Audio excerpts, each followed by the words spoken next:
বন্ধুসকল, এইটো এটা মোৰ নতুন পেজ হয়, নতুন মানে পুৰণাই হয় আৰু এই পেজত চাওক, ফেচবুকৰ চাওক, মোৰ মনিটাইজেশ্যন টুলছত গৈ মই আপোনালোকক সকলোবোৰ দেখাই আছোঁ। মোৰ ষ্টাৰ আৰু পাৰ্টনাৰশ্বিপ এড মনিটাইজ হৈ আছে, বাকী ইনষ্টিমেট ছেটআপ আহিছে, কৰিব পৰা নাই, কাৰো হোৱাই নাই বৰ্তমান ইনষ্টিমেট ছেটআপ।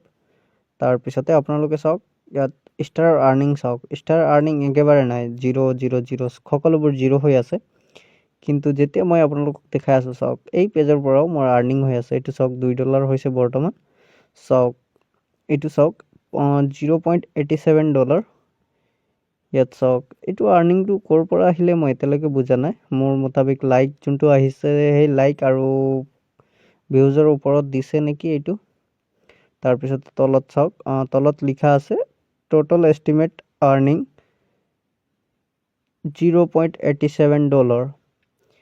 আপোনাৰ যদি এনেকৈ আৰ্নিং আহি আছে, তেন্তে আপোনালোকে কাম কৰি থাকক। আপোনালোকৰ নিশ্চয় যিমান জল্দি হ'ব পাৰে সিমান জল্দি আপোনালোকেও কণ্টেণ্ট মনিটাইজেশ্যন টুলছ পাব। আৰু এনেকৈ ভিডিঅ' চাবলৈ হ'লে ফ'ল' কৰক। Thank U.